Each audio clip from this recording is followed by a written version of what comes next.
Okay, for the last part of our value practice, we're going to end up shading a sphere. And so to explain some parts of the sphere and how the shading is going to be applied to the sphere, I pulled a sphere out. You can do this in the classroom. There's a cabinet next to the still life cabinet that has some white wiffle balls in it that you could end up like setting this up for yourself as well. The most important thing is to have like one strong direct light source. I do have other light sources going on in the room right now, but there is one that is the strongest, and I bet you can guess the direction that it's coming from. It's coming from up here, and the way that you can tell is that the lightest part of the sphere is here. There's a gradual drop off here, and then there's a cast shadow underneath. Now you may be wondering, like, well, what's that kind of like crescent, like lighter value area here? Well, that's actually light reflecting off of the surface that the sphere is resting on back into the sphere, and so it creates some reflected light in there.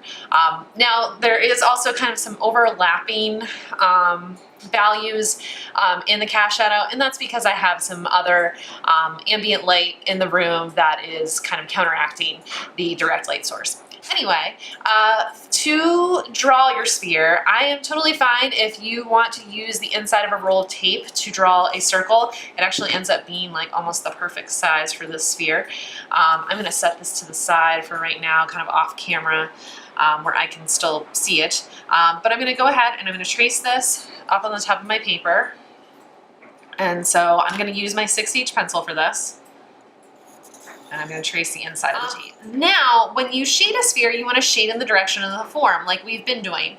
With the cube, we shaded in the direction of, parallel with the sides. Now we need to shade kind of rounded. And so to do that, you want to make sure that you're kind of rounding your strokes with the values that you're adding. So I'm going to actually switch to my 6B, and I'm going to go ahead and shade the sphere in. Okay, so now I'm blocking in the sphere with the dark values first. I'm using my 6B and I'm just working around. The shadow does wrap around the sphere because it's round, and so I'm mapping that in. The light source is coming from kind of the top, like right, and it's kind of a little, not like centered, but a little off center, and so the shadow does wrap around the entire circle that I drew to create the sphere.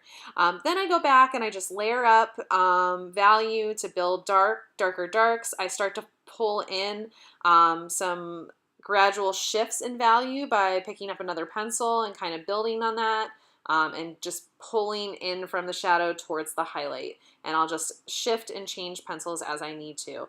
I use large rounded strokes, but I also use a lot of short choppy strokes that change angle kind of with the surface of the sphere. It's really important that you think about how your pencil strokes are wrapping around the form. If you don't do that and you just shade flat, your sphere will look flat, no matter how great you are at value. Okay. Now I'm just working the lighter part of the highlights, and there I am just using my H pencils, so my 2H, my 6H, and kind of pulling inward. Now the cast shadow, I want to make sure that the cast shadow is darkest directly underneath the sphere. Here I'm going to shade flat because that surface is a flat piece of mat board that sphere is sitting on. The shadow will gradually shift to lighter as it gets further away from the sphere. The shadow will contrast with that reflected light nicely. Something that you can do to tidy up your sphere. So after you're done shading, I would just recommend, like, if there's any areas that you need to like lighten up, to clean them up, use your kneaded eraser, unless you need to totally pull them like completely white and start from scratch. But you can just use this, you can kind of just swipe with this. And so I'm just gonna use this just a tiny bit in here just to kind of lighten up my reflected light on the back of the sphere here. And you'll see that that reflected light contrasts with the cast shadow. And so because it contrasts with the cast shadow, it ends up creating the separation between the sphere and the surface that it is sitting on. So it helps to create an edge and a change from the form that's different from the from having it outlined. Okay, and so if there's any other areas that you need to lighten up, you can go ahead and you can take your kneaded eraser. If it's a larger area, just push the whole thing down, do what you got to do. It's a pretty cool tool to have to use that. The other thing that you can do is if you have places where the value is not as gradual as you would like, larger areas, you can use a paper towel to blend them. I just kind of put my finger in the paper towel and then I just kind of blend. I blend from dark to light. I do not go back and forth like this. I just go like that. Smaller areas, like if you needed to kind of sneak in here, you could do that with this is a tortillon. We also have blending stumps in the classroom. They're very similar to a tortillon. They just don't have quite a tapered point on them.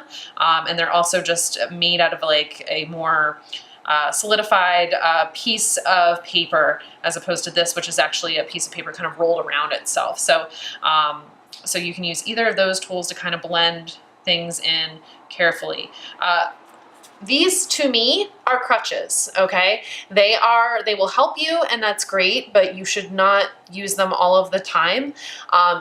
It's much more technical to use your pencils and change your pressure up as you need to make the sphere more gradual and to show that you can technically change your pencils as needed, but also control them as needed as well to create different values.